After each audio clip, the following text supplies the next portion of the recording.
अस्सलाम वालेकुम दोस्तों, आज हमारे पास आया है पुराने दौर का एक फ़ोन जिसको हम शुरू में रिपेयर किया करते थे जब हम काम सीखते थे। तो आज फिर से ये फ़ोन आया है रिपेयरिंग के लिए, तो मैंने सोचा एक वीडियो बना लेते हैं दोस्तों। ये भी फॉल्ट बाज़ का आता रहता है, लेकिन अगर ये फ़ोन इस्तेमाल होते रहते तो फ़िलहाल वक्त के साथ साथ टेक्नोलॉजी बढ़ती जा रही है और ये मोबाइल ख़त्म होते जा रहे हैं। लेकिन ये वीडियो बनाने का मकसद ये है कि कभी आपके पास ऐसा फॉल्ट आ जाए तो आपने इसको कैसे रिपेयर करना है। फॉल्ट क्या आ रहा है दोस्तों, आपके सामने है, इसके अंदर ना इंसर्ट सिम की ऑप्शन आ रही है। मैं अभी आपको क्लोज करके चेक करवाता हूँ। ये देखें दोस्तों, आपके सामने दोस्तों इंसर्ट सिम लिखी हुई है। इसमें मैंने भी फिलहाल सिम भी लगाई हुई है, लेकिन ये इंसर्ट सिम शो कर रहा है। तो दोस्तों आपके पास ऐसा फॉल्ट आ जाए, आपने कैसे इसको रिपेयर करना है स्टेप बाय स्टेप बताऊंगा। तो सबसे पहले इसको आपने ओपन करना है दोस्तों। ओपन करने के लिए सबसे पहले इसका बैक कवर ओपन करेंगे, उसके बाद इसकी बैटरी को बाहर निकालेंगे और इसकी सिम को बाहर निकालते हैं। सिम को बाहर निकालने के बाद इसका फॉल्ट जो है वो आपको नजर आ जाएगा। अभी मैं इसको निकाल लेता हूँ दोस्तों। ये देखें जी, आपके सामने है, आपको फॉल्ट नजर आ गया है। इसकी जो जैकेट है ना सिम वाली दोस्तों, इसकी जो एक पिन है वो टूट चुकी है। ये देखें, मैं क्लोज करके आपको चेक करवा रहा हूँ। इसकी जो एक सीधे हाथ वाली पिन है वो टूट चुकी है। इसको आपने कैसे रिपेयर करना है, अगर ये रिपेयर नहीं होगी तो ये इंसर्ट सिम देती रहेगी। तो दोस्तों अगर आपके पास ऐसा फॉल्ट आ जाए तो आपने इसको कैसे रिपेयर करना है। सबसे पहले इसके पेज ओपन करेंगे। 3 पेज लगे होते हैं इसके, ज्यादा पेज नहीं लगे होते। इसको पेज को ओपन कर लेते हैं, उसके बाद आपको बताते हैं आपने क्या करना है। तो पेज ओपन कर लिए मैंने दोस्तों। उसके बाद इसको आपने ओपन करना है। ओपन कैसे करना है ये देखेंगे, साइड से आपने अपने फिंगर की मदद से या किसी और टूल की मदद से दोस्तों आपने इसकी हड्डी को बाहर निकालना है। बहुत आसानी से दोस्तों ये ओपन हो जाता है। इस तरह से आपने इसकी जो होती है ना बॉडी, इसको आपने अलग कर लेना है और ये देखें जी ओपन हो जाएगा इस तरह से। तो दोस्तों अब मैं आपको इसका फॉल्ट दिखाता हूँ। फॉल्ट क्या आ रहा था इसमें, ये देखें जी दोस्तों, ये बिल्कुल क्लोज करके मैं आपको चेक करवा रहा हूँ। इसकी जो जैकेट का एक पॉइंट है ना दोस्तों, वो क्रैक हो चुका है, टूट चुका है। अब ज़्यादातर जो दोस्त होते हैं वो जैकेट ही चेंज करते हैं, क्योंकि उनको पता है कि जैकेट चेंज करने से ये फॉल्ट रिपेयर हो जाएगा। दोस्तों हमने भी इसकी जैकेट ही चेंज करनी थी, लेकिन जैकेट के अलावा भी एक हल होता है जो मैं आज आपको बताऊंगा इंशाल्लाह। तो आपके पास कभी ऐसा फॉल्ट आएगा तो आप उसको इजीली रिपेयर कर सकेंगे दोस्तों। चाहे वो ये वाला फ़ोन हो या किसी और फ़ोन में ऐसा फॉल्ट आ जाए तो आप उसको भी रिपेयर कर सकते हैं। आपने पूरी जैकेट नहीं उतारनी, इसकी पूरी जैकेट चेंज नहीं करनी। सिम ट्रे कह लें या सिम जैकेट कह लें, इसको कुछ भी कह लें, आपने ये चेंज नहीं करनी। आपको मैं बताता हूँ आपने इसको कैसे रिपेयर करना है। बहुत छोटी सी ट्रिक है, इजीली आपका ये चेंज हो जाएगा।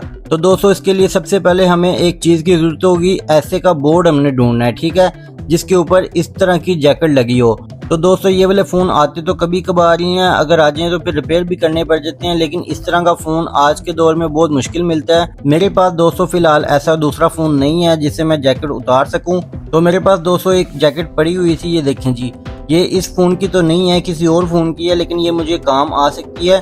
तो दोस्तों आप देख सकते हैं कि इसका भी जो 3 नंबर वाला पॉइंट है वो क्रैक हो चुका है, टूट चुका है। लेकिन हमने इससे काम कैसे लेना है, कैसे फ़ायदा उठाना है कि हमारी पहली वाली जैकेट रिपेयर हो जाए, तो वो भी बताता हूँ आपको। बहुत आसान हल है, तो चलें स्टार्ट करते हैं। सबसे पहले दोस्तों आपको सोल्डिंग आयरन की ज़रूरत होगी। तो सोल्डिंग आयरन क्यों इस्तेमाल करनी है वो भी मैं आपको बता देता हूँ। सबसे पहले दोस्तों हमने इसको एडजस्ट कर लेना है कहीं पे जहाँ पे हमें काम करते वक्त मुश्किल पेश ना आए। ये देखें जी, सोल्डिंग आयरन से दोस्तों आपने ये वाला पॉइंट जो है ना, इसको आपने सोल्डर लगाना है और ये जो पॉइंट है ना, इसको बाहर को निकालना है, ठीक है। ये दूसरी जैकेट की तरह नहीं होती, ये वाला पॉइंट बाहर को आ जाता है इजीली, इस तरह से निकालना है। ये देखें जी, आपको समझ आ रही होगी मैं कैसे निकाल रहा हूँ पॉइंट। बहुत आसान तरीका है दोस्तों, इतना मुश्किल काम नहीं है। ये देखें जी, इसकी जो पिन है ना ये बाहर आ गई है, तो इस तरह से आपने भी इसकी पिन को बाहर निकालना है। अब आपने वो वाली पिन कैसे इस्तेमाल करनी है जो ख़राब जैकेट की है, तो वो भी मैं आपको बता देता हूँ, वो भी बहुत आसान तरीका है। तो दोस्तों पिन को निकालने के बाद दूसरी जैकेट आपने ले लेनी है। तो ये देखें जी, इसकी जो पिन आपने इस्तेमाल करनी है ना, उसको आपने फिंगर की मदद से बाहर निकालना है ना। ये देखें, बहुत आसान तरीका है, आराम से बाहर को आ जाएगी, इतना मुश्किल काम नहीं है, बहुत आसानी से। ये देखें जी बाहर आ गई है, ठीक है, आपके सामने है। दोस्तों मैं जो कर रहा हूँ मैं आपको दिखा भी रहा हूँ और समझा भी रहा हूँ। मैं छोटी वीडियो बना सकता था, लेकिन थोड़ी बहुत बड़ी वीडियो बन जाती है, वो भी आपकी तसल्ली के लिए बनाता हूँ कि आपको अच्छे से समझ आए, अच्छे से आप फॉल्ट को रिपेयर करना सीख जाएं। तो ये देखें दोस्तों, मैंने इसकी जो पिन है वो बाहर निकाल ली है। अब आपने लगानी कैसे है, लगाने का तरीका भी वही है, जैसे आपने इसको बाहर निकाला है ना, वैसे ही आपने इसको एडजस्टमेंट करके अंदर को धकेल देना है। कोई इतना मुश्किल काम नहीं है, बहुत आसान तरीका है दोस्तों, इतना मुश्किल काम नहीं है। थोड़ा सा हमारे से ना टाइम लग जाता है, क्योंकि वीडियो बना रही होती हैं, उसमें फोकस बात टाइम नहीं भी सही हो पाता, तो आप खुद समझ जाया करें कि हम क्या चीज़ करना चाह रहे हैं, क्या बताना चाह रहे हैं। दोस्तों मैंने सिर्फ आपको बताना है, सिखाना है, बाकी करना आपने खुद है। जब आप खुद ट्राई करेंगे तो आप इंशाल्लाह अच्छे से काम कर सकेंगे।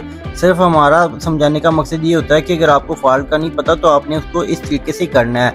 ये देखिए दोस्तों, मैंने इसके अंदर जस्ट कर लिया है। ये आपके सामने बहुत आसानी से इसको ना अंदर मैंने एंटर कर दिया है। इतना मुश्किल नहीं है, किसी भी चीज़ की ज़रूरत नहीं पड़ी, सिर्फ मैंने ट्यूज़र की मदद से इसको अंदर किया है। ये जो प्लास्टिक होती है ना, इसके नीचे से आपने इसको अंदर को एंटर करना है, उसके बाद आपने इसको सोल्डर कर देना है। तो दोस्तों इस तरह से आपने इसकी पिन को रिपेयर करना है। अगर तो ये वाली पिन ठीक है ना, अक्सर सम टाइम होता है कि ये पिन ठीक होती हैं, सारी वैल्यू भी आ रही होती हैं और सम टाइम सिम इंसर्ट आ रही होती है, तो दोस्तों वो अंदर आईसी का भी फॉल्ट जा सकता है या किसी और चीज़ में भी फॉल्ट आ सकता है, कैपेसिटर वगैरह का भी ख़राब हो सकता है उसमें।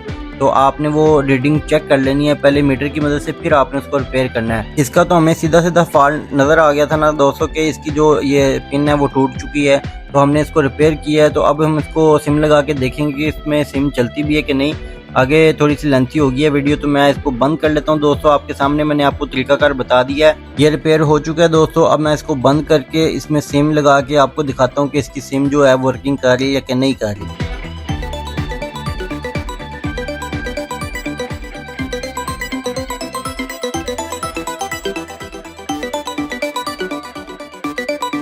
जी तो दोस्तों मैंने इसको प्रॉपर बंद कर लिया है। अब मैंने इसको ऑन किया है, तो देखते हैं इसमें सिम चलती है कि नहीं। दोस्तों जो भी काम करना होता है ना, वो आपने अपनी मेहनत से करना होता है। आपने सिर्फ देखना होता है हमें कि हम किस तरह से करते हैं। बाकी आप अपनी मेहनत से किया करें, अपने दिमाग से किया करें, इंशाल्लाह आप हमसे भी आगे निकलेंगे। हमारी दुआ है आपके लिए। तो ये देखें दोस्तों, आपके सामने इसका फॉल्ट रिपेयर हो चुका है। यूफोन की सिम देखें, आपके सामने सिग्नल भी पकड़ी है और यहाँ पे लिखा भी आ रहा है। तो इस तरह से आपने इसको रिपेयर करना है। उम्मीद करता हूं दोस्तों आपको ये वीडियो पसंद आएगी। अगर पसंद आए तो लाइक करना है, शेयर करना है और चैनल को आपने लाजमी सब्सक्राइब करना है। तो मिलते हैं दोस्तों नेक्स्ट वीडियो में। अपना ख्याल रखिएगा। अल्लाह हाफिज़।